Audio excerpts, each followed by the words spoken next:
Everyone, welcome you all. So आज हम start करने वाले हैं टर्माइट्स के बारे में।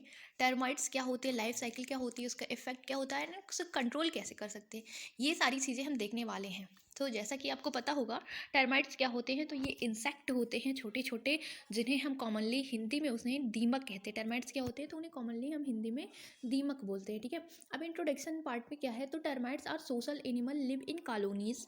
मतलब टर्माइट्स जो होते हैं वो सोशल एनिमल होते हैं और ये कॉलोनी में रहते हैं।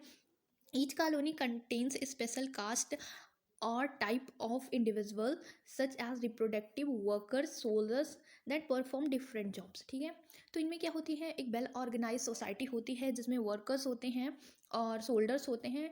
इनमें कुछ रिप्रोडक्टिव कास्ट होते हैं और कुछ वर्किंग कास्ट होते हैं। जैसे कि रिप्रोडक्टिव में क्या होता है, तो इसमें मेल एंड फीमेल होते हैं, किंग एंड क्वीन होते हैं। और जो वर्कर कास्ट होते हैं उसमें वर्कर्स होते हैं, सोल्डर्स होते हैं, और ये क्या करते हैं, इनका अलग अलग काम होता है। वो आगे हम देखेंगे क्या क्या परफॉर्मेंस होता है इन सब का। ठीक है, नेक्स्ट देखते हैं हम, देखते हैं रिप्रोडक्टिव कास्ट क्या होती है। जो रिप्रोडक्टिव कास्ट होते हैं इनमें दो होते हैं, जैसे एक क्वीन होती है, एक किंग होता है। ठीक है, ये दोनों ही रिप्रोडक्टिव कास्ट होते हैं। और प्राइमरली ये क्या होते हैं, बिंग्ड होते हैं। इनिशियल स्टेज में ये बिंग्ड होते हैं, बाद में ये बिंगलेस हो जाते हैं, जिन्हें सेकेंडरी स्ट्रक्चर बोलते हैं। ठीक, तो जो क्वीन होती है उनमें कैपेसिटी होती है, queen has the capacity to lay egg. Egg laying की कैपेसिटी होती है। Winged reproductives are called alates और सॉर्मर्स। इन्हें सॉर्मर्स बोलते हैं। जब रेनी सीजन आता है तो इनके अंदर क्या हो जाता है, विंग का फॉर्मेशन हो जाता है, तो इन्हें क्या बोलते हैं, एलेट्स बोलते हैं या सॉर्मर्स बोलते हैं। और जो विंगलेस होता है वो डी एलेट्स होता है, यानी कि वो आके कॉलोनी बनाता है तो उसे डी एलेट्स बोलते हैं, यानी विंग्स चले जाते हैं। एलिट्स क्या होते हैं, तो ये are the only caste not living underground. तो ये क्या होता है, रेनी सीजन में ये सारे ही बाहर चले जाते हैं जब इनके अंदर विंग्स आ जाती हैं, यानी जब ये एलिट्स बन जाते हैं।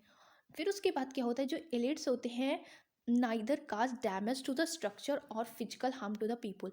मतलब कि ये क्या करते हैं, ना ही ये कोई चीज़ें डैमेज करते हैं और ना ही ये फिजिकली किसी को हार्म करते हैं। अब लाइफ स्पैन देखते हैं, जो क्वीन की होती है वो सिर्फ 30 ईयर्स होती है। 30 ईयर्स सिर्फ नहीं है, बहुत बड़ा एज होता है, मतलब 30 ईयर्स बहुत ज़्यादा होता है। सो इनकी एज इतनी होती है। ठीक है, सो ये स्ट्रक्चर आप देख सकते हैं यहाँ पे। ये क्या है, ये देख सकते हैं, ये है आपकी क्वीन और ये है किंग। ठीक है, रिप्रोडक्टिव दोनों कास्ट हैं, किंग एंड क्वीन।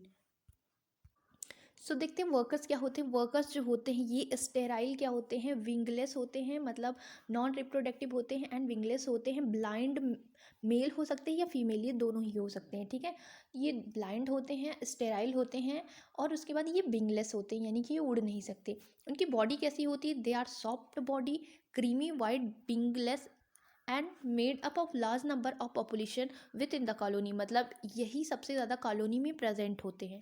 उसके बाद बात करते हैं वर्कर्स के और बारे में। तो workers and matures are workers and immature are only caste that damage wood and other material.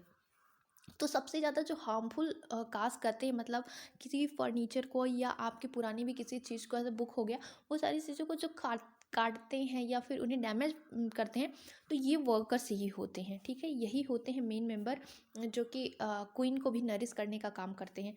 फिर उसके बाद क्या होता है, workers built mud tubes and tunnels. ये ट्यूब्स, मड का टनल्स आप आगे देखेंगे कैसे बड़े बड़े महल ये बनाते हैं, वो सारी चीज़ें यही लोग बनाते हैं। उसके बाद कॉलोनी को फीडिंग करानी हुई, क्वीन को नरिश करना हुआ, यानी कि उन्हें न्यूट्रिशन देना हुआ या उनके फूड का अरेंजमेंट करना हुआ, तो ये सारा काम जो करते हैं वो वर्कर्स होता है। ये पूरी कॉलोनी के क्या होते हैं, इन फीड कराने की जिम्मेदारी इन्हीं पे होती है। फिर उसके बाद construct and maintain nest. Nest जो होता है उनका बड़ा सा महल, उसको भी नरिश करते हैं ये लोग।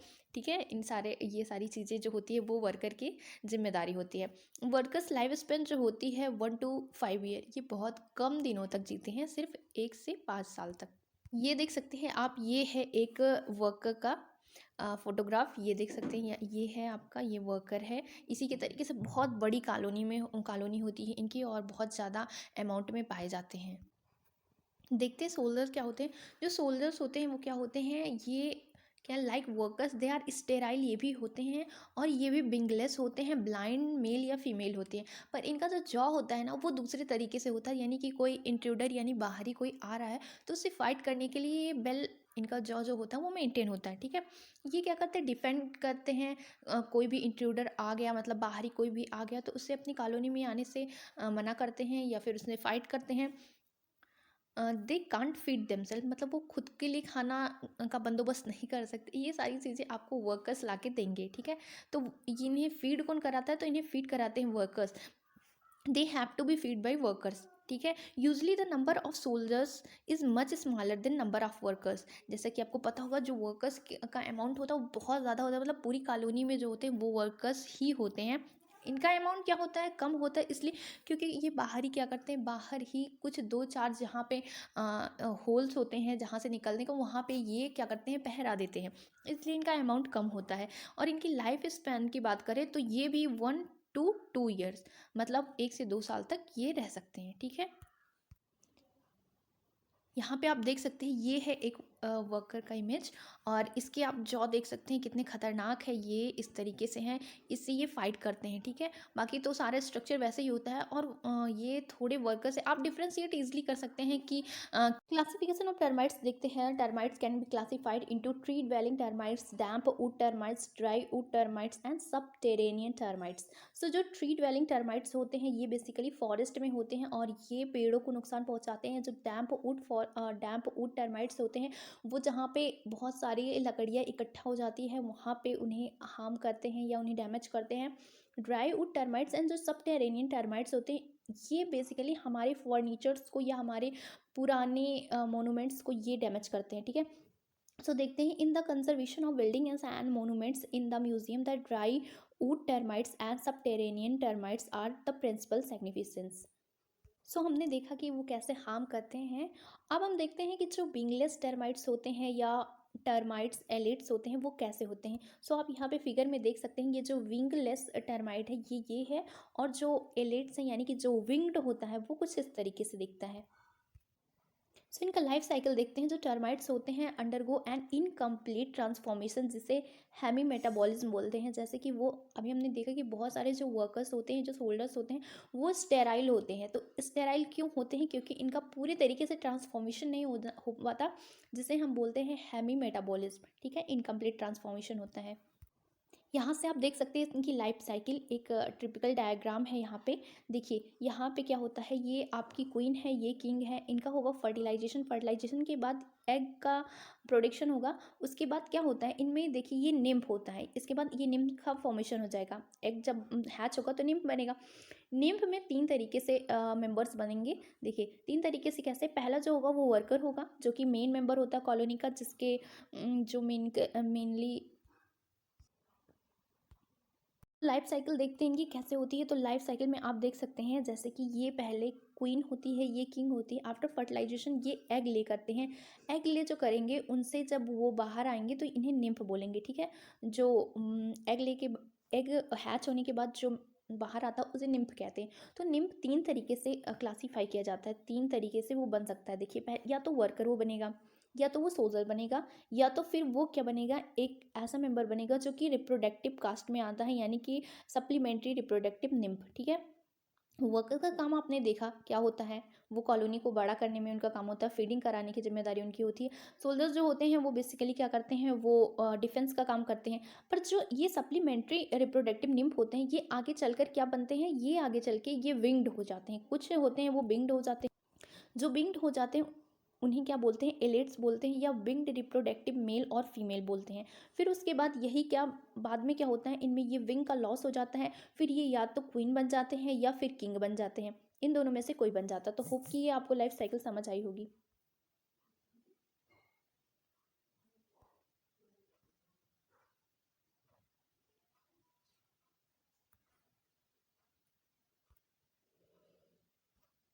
एक बार फिर से देख लेते हैं, पहले किंग एंड क्वीन, देन इनका होगा क्या, फर्टिलाइजेशन। फर्टिलाइजेशन के बाद एग बनेगा, एग कन्वर्ट होगा निम्फ में। निम्फ 3 तरीके से क्लासीफाई किया जाएगा, एक वर्कर, एक सोल्डर, एक रिप्रोडक्टिव कास्ट। फिर यहाँ पे रिप्रोडक्टिव, ये आपका रिप्रोडक्टिव कास्ट बन जाएगा, एलेट्स बन जाएंगे यानी बिंग्स आ जाएंगे, एंड देन डी एलेट्स बन जाएंगे। फिर डी एलेट्स यानी कि लॉस हो जाएगा उनका बिंग। फिर ये स्ट्रक्चर फिर से ये लाइफ साइकिल कंटिन्यू रहेगी। अब देखते हैं इनसे इफेक्ट क्या होता है। तो ये क्या करते हैं, टर्माइट्स जो होते हैं वो डिस्ट्रॉय कर देते हैं almost all kind of organic materials and so are also describe as the most potent bio deteriorating agent. ठीक है, इन्हें मतलब ये सेलुलोज जितने होते हैं उनको ये ईट करते हैं, इसलिए ये सारी चीज़ें डिस्ट्रॉय कर देते हैं जो कि सेलुलोज से बनी होती है। Termites are cellulosic feeder insect.